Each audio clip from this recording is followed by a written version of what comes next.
There is a world unknown to most of us.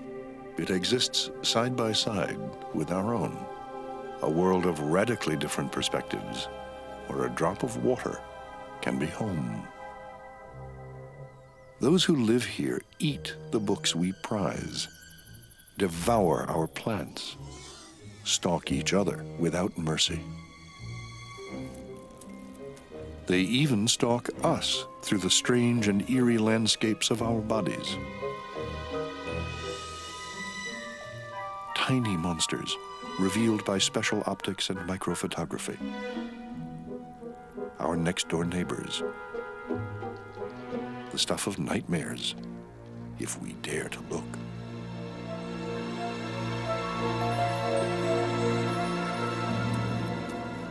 In their world, even a head is unfamiliar terrain.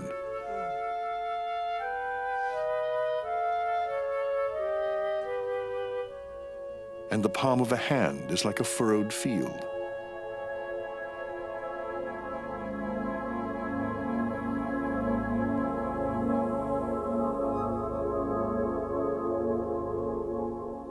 This unknown world is just too small for us to take notice.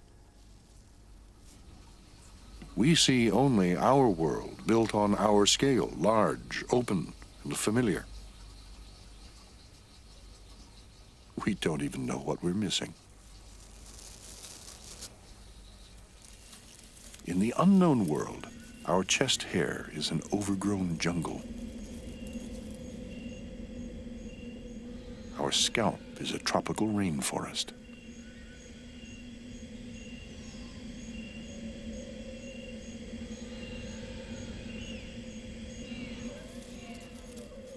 And here are the fertile hillsides of the forearm.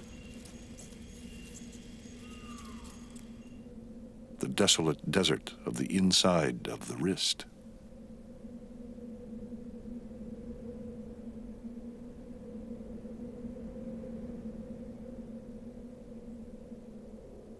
The vast wasteland of the sole of the foot.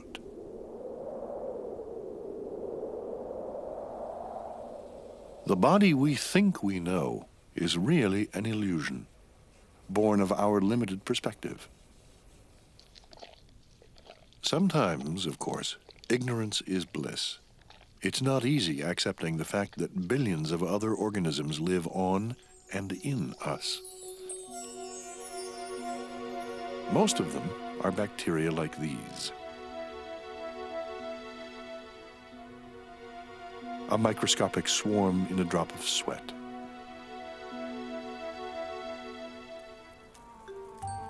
Some of our closest companions have never been introduced to us. The hair follicle mite lives in holes in our scalp through which hair grows, a kind of tiny parasitic mole.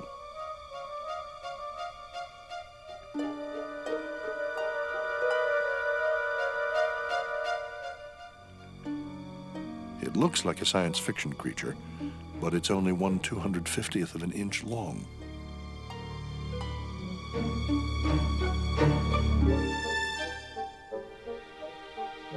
That's small enough to escape the attention of our nerve cells. Otherwise, we'd never stop scratching.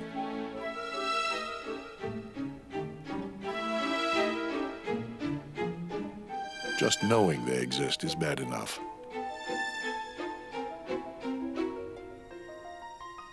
The mites especially like the large follicles of our eyelashes. They thrive on fat and dirt and have even developed a taste for mascara.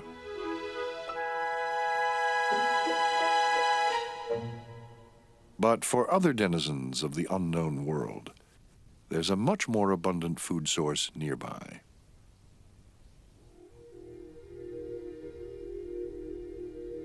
It's our skin, constantly renewed by new cells pushing up older ones. The top layer is made up of dead, compacted cells.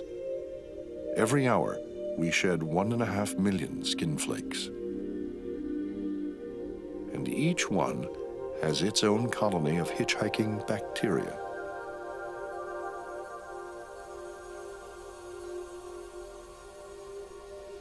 The air is full of these small pieces of ourselves and the microorganisms that call them home.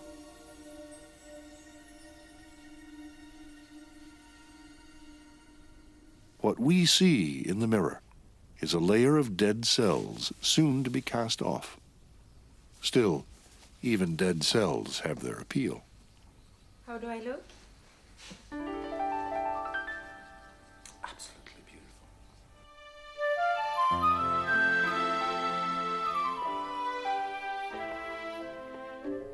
But change the perspective, and it's a different story.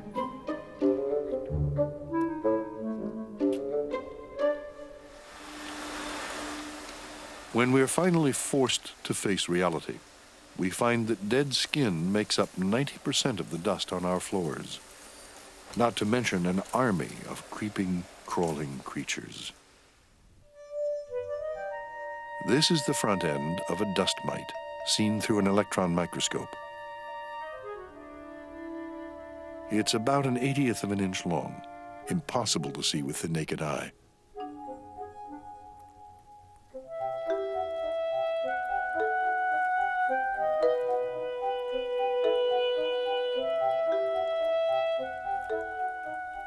Its diet is mostly skin flakes, and there are more than enough to go around.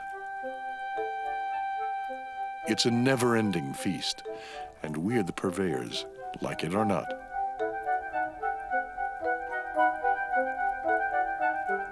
Dust mites are everywhere we are. Here we see one of them enjoying his dinner, although his table manners could use a bit of improvement. Clearly, his parents never cautioned him against playing with his food.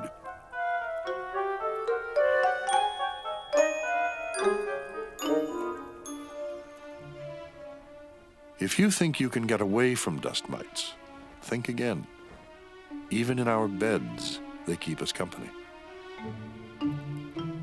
They move easily through the weave of blankets and sheets in search of more food.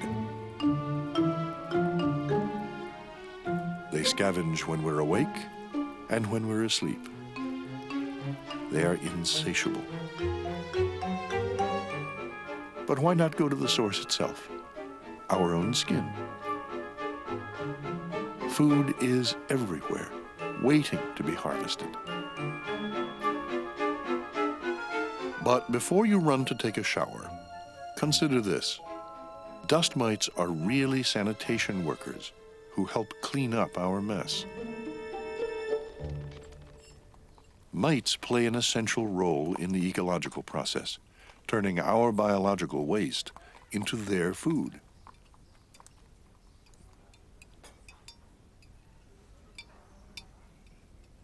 So when we eat breakfast, they eat breakfast too.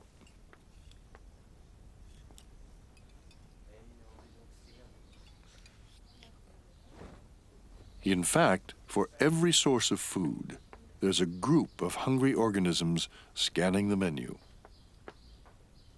If we're not the specialty of the house, then something else will be.